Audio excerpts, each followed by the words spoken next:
বিভিন্ন সংবাদ মাধ্যমের থ্রুতে আশা করি আপনারা ইতিমধ্যে জেনে গেছেন যে বিহারের মতো পশ্চিমবঙ্গেও কিন্তু ভোটার কার্ড যে ভেরিফিকেশন সেটা কিন্তু চালু হতে চলেছে। তো এটা কিন্তু নাম দেওয়া হচ্ছে স্পেশাল ইন্টেন্সিভ রিভিশন। এটা কিন্তু আগস্ট মাস থেকে চালু হবে। তো এই ভোটার লিস্ট ভেরিফিকেশনের নিয়ে আমাদের কিন্তু অনেকের মনের মধ্যে কিন্তু বিভিন্ন রকম প্রশ্ন আছে। তো আমি যেহেতু এই পঞ্চায়েতেই চাকরি করি আর বর্তমানে বিএলও সুপারভাইজারের দায়িত্ব পালন করছি, তা আশা করি আমি আপনাদের যে কনফিউশনগুলো এগুলো দূর করতে পারবো সঠিক তথ্য দিয়ে। তো আশা করি এই ভিডিওতে আপনারা প্রথম থেকে শেষ পর্যন্ত দেখবেন, যাতে আপনাদের মনে থাকা যত প্রশ্ন আছে সবই আমি এই ভিডিওতে কিন্তু কভার করেছি। তো চলুন সময় নষ্ট না করে শুরু করা যাক। তো প্রথমে আসে বিশেষ এবং নিবিড় সংশোধন, যেটা যেটা বলা হচ্ছে স্পেশাল ইন্টেন্সিভ রিভিশন। এটা কিন্তু আমাদের পশ্চিমবঙ্গের ক্ষেত্রে কবে হয়েছিল? তো পশ্চিমবঙ্গে কিন্তু 2001 সালে লাস্টেতে কিন্তু শুরু হয়েছিল। আর যে নতুন ভোটার লিস্ট যেটা সেটা কিন্তু 2002 সালে জানুয়ারিতে কিন্তু পাবলিশ করা হয়েছিল। ঠিক আছে? তো লাস্ট বলতে গেলে আপনারা 2002 সালে জানুয়ারিতে কিন্তু লাস্ট যে ভোটার লিস্ট সেটা পাবলিশ করা হয়েছিল। এক্ষেত্রে কিন্তু অনেকের মনে কিন্তু কনফিউশন আছে। বিহারের ক্ষেত্রে এটা কিন্তু 2003। ঠিক আছে? তো এটা কিন্তু পশ্চিমবঙ্গের ক্ষেত্রে 2002 হবে। এটা কিন্তু আপনারা মাথায় রাখবেন, এটা কিন্তু গোড়ালে চলবে না। নেক্সট আসি যে ভোটার তালিকায় নাম বজায় রাখতে গেলে কি বার্থ সার্টিফিকেট দেখানো বাধ্যতামূলক? তো এর উত্তর হলো কিন্তু না, বার্থ সার্টিফিকেট দেখানো বাধ্যতামূলক নয়। এখানে কিন্তু বার্থ সার্টিফিকেটের সাথে সাথে আরো 10টা জিনিস রয়েছে, তার ভিতরে যে কোনো একটা থাকলে কিন্তু এই যে ভোটার কার্ড যে ভেরিফিকেশন যেটা সেটা কিন্তু আপনারা কমপ্লিট করতে পারবেন। ঠিক আছে? এবার সেই নেক্সট যে প্রশ্ন আমাদের মনে ঘুরছে সেটা হলো 1987 সালের পর জন্ম হলে কি বাবা ও মায়ের বার্থ সার্টিফিকেট দেখানো বাধ্যতামূলক? তো এক্ষেত্রেও কিন্তু না, 1987 সালের পর জন্ম হলেও কিন্তু বাবা মায়ের বার্থ সার্টিফিকেট বাধ্যতামূলক নয়। ঠিক আছে? এক্ষেত্রে কিন্তু আপনাদের নিজের যে কোনো একটা ডকুমেন্ট লাগবে। ঠিক আছে? টোটাল 11টা লিস্ট আছে, সেই 11টার মধ্যে নিজের যে কোনো একটা ডকুমেন্ট লাগবে, তার সাথে বাবা অথবা মায়ের ওই 11টা লিস্ট থেকে যে কোনো আরেকটা ডকুমেন্ট দিতে হবে। ঠিক আছে? এক্ষেত্রে কিন্তু ডবল ডকুমেন্ট দিতে হবে 1987 সালের পরে জন্ম হলে। ঠিক আছে? নেক্সট হলো বার্থ সার্টিফিকেট না থাকলে অন্য কি কি কাগজ হলে চলবে? ঠিক আছে? তো যেটা বললাম, বার্থ সার্টিফিকেট না হলে টোটাল 11টা কাগজ আছে, 11টা কাগজের মধ্যে যে কোনো একটা থাকলে চলবে। সেই 11টা হলে আমি এক করে বলছি। প্রথমে 1 নম্বরে আছে any identity card pension payment order issued to regular employee pensioner of any central বা স্টেট গভর্নমেন্ট বা পিএসইউ এমপ্লয়ীদের জন্য। অর্থাৎ যারা বিভিন্ন রাজ্য সরকার বা কেন্দ্র সরকার বা পিএসইউ সেক্টরে চাকরি করেন, অর্থাৎ পাবলিক সেক্টর আন্ডারটেকিং এ চাকরি করেন, তাদের যে আইডেন্টিটি কার্ড অথবা কেউ যদি রিটায়ার্ড হয়ে থাকেন তাদের যে পেনশন যে অর্ডার যেটা, ঠিক আছে, পেনশন পেমেন্ট অর্ডার, সেটা থাকলে কিন্তু চলবে। ওটা না থাকলে কি হবে? Next, any identity card certificate document issued by Indian government local authority bank post office LIC PSU period to 1/7/1987। অর্থাৎ 1/7/1987 আগে এই যে কোনো ডকুমেন্ট বা আইডেন্টি কার্ড থাকলে চলবে। ঠিক আছে? যেটা কিন্তু কিংবা ব্যাংক বা পোস্ট অফিস বা এলআইসি এই সমস্ত থেকে ইস্যু করা হয়েছে। ঠিক আছে? যে কোনো আইডেন্টি কার্ড বা সার্টিফিকেট বা ডকুমেন্ট, যে কোনো ডকুমেন্ট, এলআইসি অনেক এলআইসি করে, আগে এলআইসি করা আছে, তার যে ডকুমেন্ট সেটা থাকলেও কিন্তু চলবে। নেক্সট কি বলেছে? 3 নম্বরে বলেছে birth certificate issued by competent authority. ঠিক আছে? তো এই বার্থ সার্টিফিকেটে কিন্তু এই 11টা পয়েন্টের মধ্যে যে কোনো একটা। ঠিক আছে? ছাড়াও কিন্তু আরো 10টা ডকুমেন্ট কিন্তু আছে, যে কোনো একটা হলে আপনার কিন্তু চলবে 11টার মধ্যে। নেক্সট বলছে পাসপোর্ট। 4 নম্বরে পাসপোর্ট হলেও চলবে। 5 নম্বরে বলছে ম্যাট্রিকুলেশন বা educational certificate issued by recognised board বা ইউনিভার্সিটি।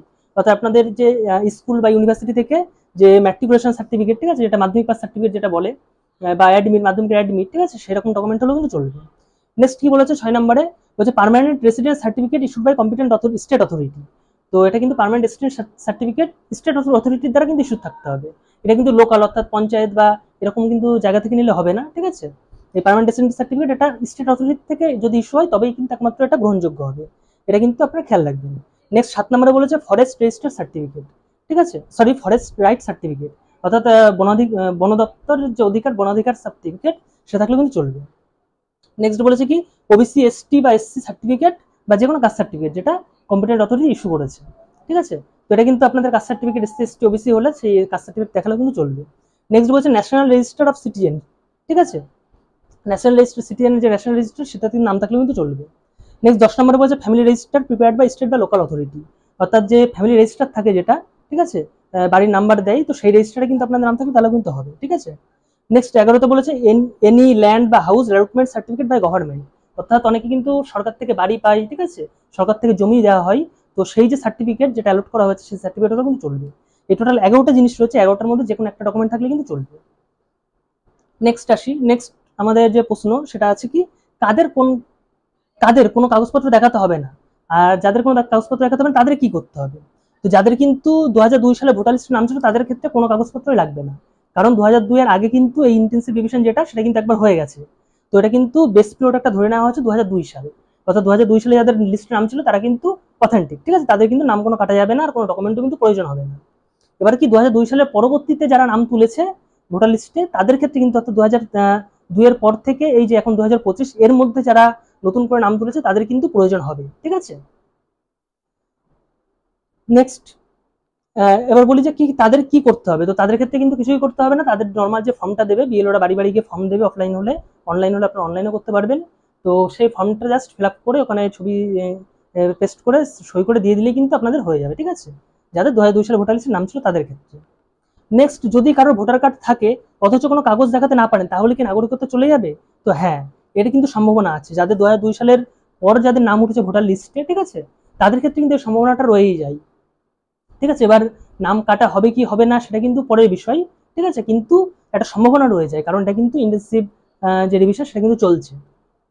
তো 2002 সালের লিস্ট নাম থাকলে তাদের কিন্তু কোনো ডকুমেন্ট দেখাতে হচ্ছে না। তারপরে যাদের নাম উঠেছে ভোটার লিস্টে তাদের ক্ষেত্রে কিন্তু ডকুমেন্ট কিন্তু বাধ্যতামূলক, এটা কিন্তু আপনারা খেয়াল রাখবেন। নেক্সট, ফর্ম কোথা থেকে পাওয়া যাবে? তো ফর্ম কিন্তু যারা বিএলও আছে তারা কিন্তু বাড়ি বাড়ি গিয়ে দেবে, ঠিক আছে। আর ফর্মটা কিন্তু অনলাইনে আপনাদের ডিটেলস যেগুলো আছে, পার্ট নাম্বার, হাউস নেম, আপনাদের নাম, পুরনো যে ছবি অলরেডি রয়েছে সেগুলো কিন্তু সব ফর্মে আছে। তো ফর্মটা আমি পরে দেখাচ্ছি, ঠিক আছে। তো এটা কিন্তু বিএলওরা কিন্তু বাড়ি বাড়ি গিয়ে দেবে। এছাড়াও কিন্তু আপনারা অনলাইন থেকে ফিল আপ করতে পারবেন, ঠিক আছে। বলেছে ফর্ম কিভাবে ফিল আপ করতে হবে, তো ফর্ম কিন্তু অফলাইন আর অনলাইন দুভাবে ফিল আপ করা যাবে। যদি আপনারা অফলাইনে করতে চান বিএলওরা বাড়ি বাড়ি এসে আপনাদের ফর্ম দেবে এবং বিএলওরা আপনাদের ফর্ম ফিল আপে সাহায্য করে দেবে, ঠিক আছে। আর যদি আপনারা অনলাইনে করতে চান তো অনলাইন এখন আমাদের পশ্চিমবঙ্গের জন্য শুরু হয়নি। তো যখন শুরু হবে আমি তার ডিটেলস ভিডিও, যাতে আপনাদের কোনো ভুল ত্রুটি না হয়, সেই ভিডিও আমি এই চ্যানেলে আপলোড করে দেবো। তাদের চ্যানেলটিকে অবশ্যই সাবস্ক্রাইব করে রাখবেন, যাতে আমি যখনই সেই সব ভিডিও আপলোড করবো তার নোটিফিকেশন সবার আগে আপনাদের কাছে পৌঁছে যায়, ঠিক আছে, এবং আপনাদের জন্য কোনো ভুল না হয়। এবার আসে ফর্মটা, ঠিক আছে। তো ফর্মটা দেখুন, ফর্মে প্রথমে আছে ইলেক্টর নেম, এপিক অ্যাড্রেস, এটা প্রি প্রিন্টেড থাকবে। যখন আপনাদের ফর্মটা দেবে সেটা প্রি প্রিন্টেড থাকবে, অর্থাৎ অনলাইন থেকে কপিটা বেরোবে। Serial number, part number, name, AC বা পিসি নেম, স্টেট, এগুলো কিন্তু সব প্রি প্রিন্টেড থাকবে। এবার হচ্ছে ওল্ড ফটো, এটাও কিন্তু প্রি প্রিন্টেড থাকবে, ঠিক আছে, আগে থেকে প্রিন্ট করা থাকবে। এখানে পেস্ট কারেন্ট ফটো, অর্থাৎ বর্তমানে আপনাদের যে ফটো সেটা একটা এখানে পেস্ট করতে হবে। তারপর বলেছে কি ডেট অফ বার্থ, এখানে আপনাদের ডেট অফ বার্থ দিতে হবে, আধার নাম্বার যদি থাকে দিতে হবে, মোবাইল নাম্বার দিতে হবে। নেক্সট আপনাদের বলেছে কি ফাদার্স নেম, ঠিক আছে, ফাদার্স বা গার্জিয়ান নেম দিতে হবে। নেক্সট এপিক নাম্বার, অর্থাৎ বাবার এপিক নাম্বার অর্থাৎ ভোটার কার্ড নাম্বার যদি থাকে সেটা দিতে হবে। নেক্সট মায়ের নাম লিখতে হবে, মায়ের যদি ভোটার কার্ড থাকে দিতে হবে। নেক্সট স্পাউস নেম, অর্থাৎ স্বামী হলে তার স্ত্রীর নাম বা মহিলা হলে তার স্বামীর নাম কিন্তু এখানে দিয়ে দিতে হবে, ঠিক আছে, এবং তার ভোটার কার্ড যদি থাকে তার নাম্বার দিতে হবে। এরপর এখানে কিছু ডিক্লারেশন আছে। তো নেক্সট আমি আরো একটা আলাদা করে ভিডিও বানিয়ে দেবো, এখন ফর্মটা নিয়ে ডিটেলস আমি আলোচনা করছি না, ঠিক আছে, তাহলে অনেকটা ভিডিওটা বড় হয়ে যাবে। তো নেক্সট আমি ডিটেলসে শুধু ফর্ম নিয়ে ডিটেলসে ভিডিও বানিয়ে দেবো যে ফর্মটা কিভাবে সঠিকভাবে ফিল আপ করতে হবে, ঠিক আছে। কারণ আমি প্রথমেই বলে দিলাম যে আমি পঞ্চায়েতেই চাকরি করি আর বিএলও সুপারভাইজারের দায়িত্ব এখন পালন করছি, ঠিক আছে। তো সেক্ষেত্রে কিন্তু অথেন্টিক ইনফরমেশনগুলোই আপনারা আমার কাছ থেকে পেয়ে যাবেন। তার জন্য চ্যানেলকে অবশ্যই সাবস্ক্রাইব করে রাখবেন এবং সবার লাস্টে কিন্তু এখানে ডেট প্লেস দিয়ে ওখানে সিগনেচার করে জমা দিতে হবে। তার নিচে যে 11টা যে ডকুমেন্ট দেখালাম আমি, সেই 11টা ডকুমেন্ট কিন্তু দেওয়া আছে, এর ভিতরে কিন্তু যে কোনো একটা ডকুমেন্ট দিতে হবে, ঠিক আছে। যদি 1900 যেটা বললাম যে 1987 সাল তার আগে হয় তাহলে কিন্তু যেমন একটা ডকুমেন্ট দিতে হবে। আর আর যদি তারপরে হয় তো সেক্ষেত্রে বাবা বা মায়ের এই ডকুমেন্টের ভিতরে তার একটা ডকুমেন্ট দিতে হবে, ঠিক আছে। আর 2002 সালে ভোটার লিস্টের নাম থাকলে কিন্তু তার কোনো কিছুই লাগছে না। নেক্সট, এগুলো আশা করি কমপ্লিট হয়ে গেল, ঠিক আছে।